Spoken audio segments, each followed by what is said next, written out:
Assalamualaikum warahmatullahi wabarakatuh. Berjumpa lagi dengan Guru Soleha Anita Sarwanti, Guru SMA Negeri 1 Poto Salak.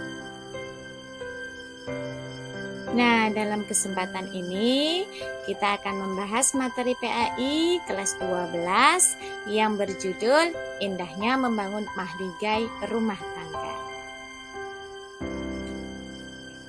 Mungkin sudah ada yang paham ya apa itu pernikahan atau munakahat. Nah, apa itu pernikahan atau munakahat? Kita simak di sini. Ada 4 pengertian yang dipakai Al-Quran berkaitan dengan pernikahan. Yang pertama, uqdatun nikah atau perjanjian yang kuat. Kemudian yang kedua itu ada zawaja atau disebut juga dengan pasangan. Kemudian yang ketiga, misakan galiza atau ikatan yang kokoh.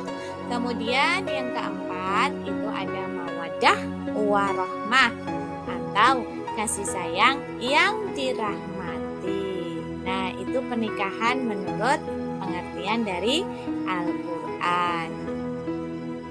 Kemudian menurut terminologi pengertian pernikahan yaitu akad yang membolehkan atau halal hubungan intim dengan menggunakan kata angkahtuka atau menikahkan. Kemudian zawajtuka atau mengawinkan atau terjemah dari keduanya. Nah, di sini pengertian pernikahan menurut terminologi. Nah, kemudian menurut Undang-Undang Nomor 1 Tahun 1974 Pasal 1, pernikahan itu ialah ikatan lahir dan batin antara seseorang wanita dengan seorang pria sebagai suami istri dengan tujuan membentuk keluarga atau rumah tangga yang bahagia dan kekal berdasarkan ketuhanan yang Maha Esa. Selanjutnya, kita akan membahas tentang dalil pernikahan. Siapa yang tahu tentang dalil pernikahan? Nah, untuk dalil yang pertama yaitu surat Ar-Rum ayat 21 yang berbunyi Bismillahirrahmanirrahim.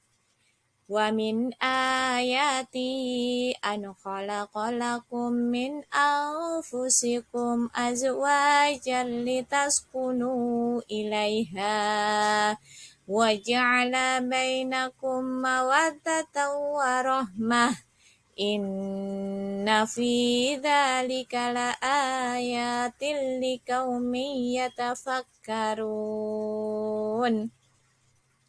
Nah, artinya yaitu, dan di antara tanda-tanda kekuasaannya ialah dia menciptakan untukmu istri-istri dari jenismu sendiri, supaya kamu cenderung dan merasa tentram kepadanya, dan dijadikannya di antaramu rasa kasih dan sayang.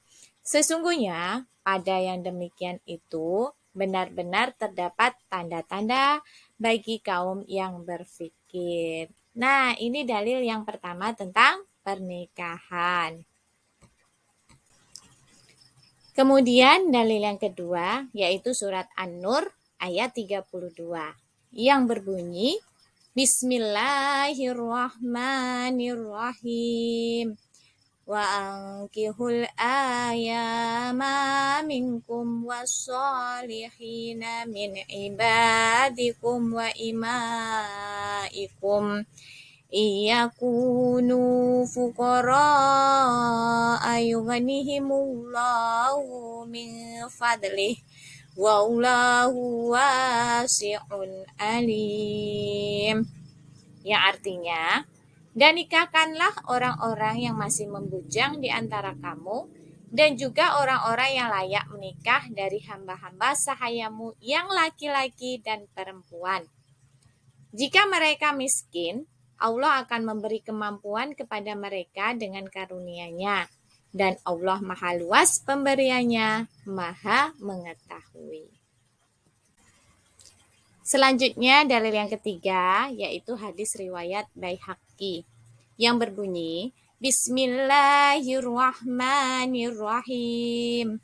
Idza tazawwajal 'abdu faqad kammala nasfatin falyattaqillaha fin nisfil baqi. Ya artinya, jika seorang menikah, maka ia telah menyempurnakan agamanya.